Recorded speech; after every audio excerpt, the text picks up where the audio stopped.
Iran के साथ चल रहा महासंग्राम अब ऐसे मोड पर पहुंच चुका है जो फिलहाल थमता हुआ नजर नहीं आ रहा। ईरान के 48 घंटे के सीज फायर के प्रस्ताव को ठुकरा दिया गया है, लेकिन इस जंग में एक नया ट्विस्ट भी आ गया है। ईरान दावा कर रहा है कि उसने अमेरिका के 2 लड़ाकू विमानों को गिराया है, जिसके बाद अब पायलट्स की तलाश जारी है। पायलट पर बाकायदा इनाम का ऐलान भी कर दिया गया है, लेकिन सवाल यह है कि आखिर ये पायलट्स हैं कहां और इन दावों में सच कितना है।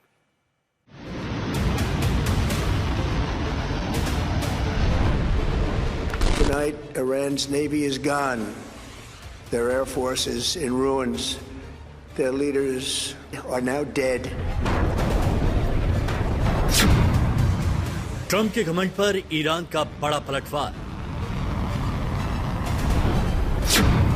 निशाने पर अमेरिका के लड़ाकू विमान।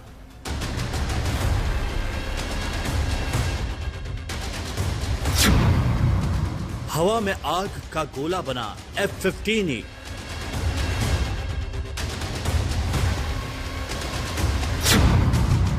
फाइटर प्लेन A-10 थंडरबोल्ट को भी मार गिराया।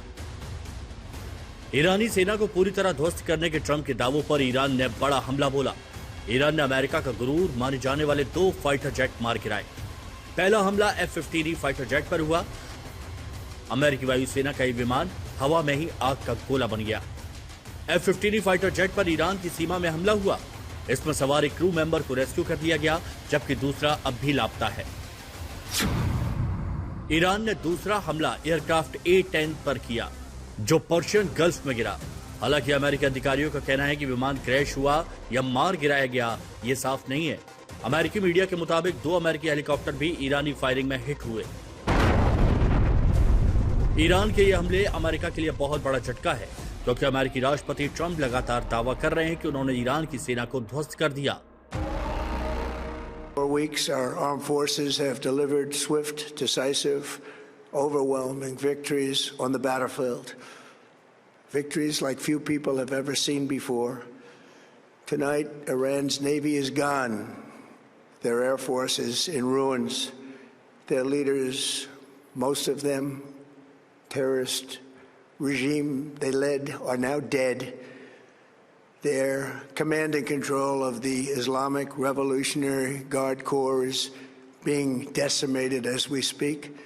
Their ability to launch missiles and drones is dramatically curtailed, and their weapons, factories, and rocket launchers are being blown to pieces. Very few of them left. IREB की तरफ से जारी किए गए F-15E स्ट्रॉन्ग ईगल विमान के मलबे की तस्वीरें आपके सामने हैं। चकनाचूर हुए एयरक्राफ्ट के इन टुकड़ों के जरिए ईरान ने अपनी कामयाबी का सबूत दिया। हालांकि दूसरे पायलट का क्या हुआ यह अभी तक स्पष्ट नहीं है, लेकिन हमले के बाद ईरान के सरकारी चैनल के एंकर को यह कहते सुना गया कि जो पायलट की जानकारी देगा उसे इनाम मिलेगा। इजराइल का दावा है कि अमेरिकी पायलट की खोज की वजह से फिलहाल ईरान पर हवाई हमले रोक दिए गए हैं। व्हाइट हाउस का कहना है कि ट्रंप शुक्रवार को प्रेस के सामने पेश नहीं होंगे। ट्रंप ने लापता चालक दल के सदस्य की खोज के बारे में बोलने से इनकार कर दिया। 36 दिन से जारी युद्ध में अब तक अमेरिकी सेना के 365 जवान घायल हुए। पेंटागन की तरफ से ऑनलाइन उपलब्ध आंकड़ों के अनुसार शुक्रवार तक घायल हुए लोगों में 247 सेना के जवान, 63 नौसेना के नाविक, 19 मरीन कमांडो और 36 वायुसेना के एयरमैन शामिल हैं। ईरान के ताजा हमलों से यह साफ हो गया कि महायुद्ध फिलहाल थमने वाला नहीं है। ब्यूरो रिपोर्ट, आज तक।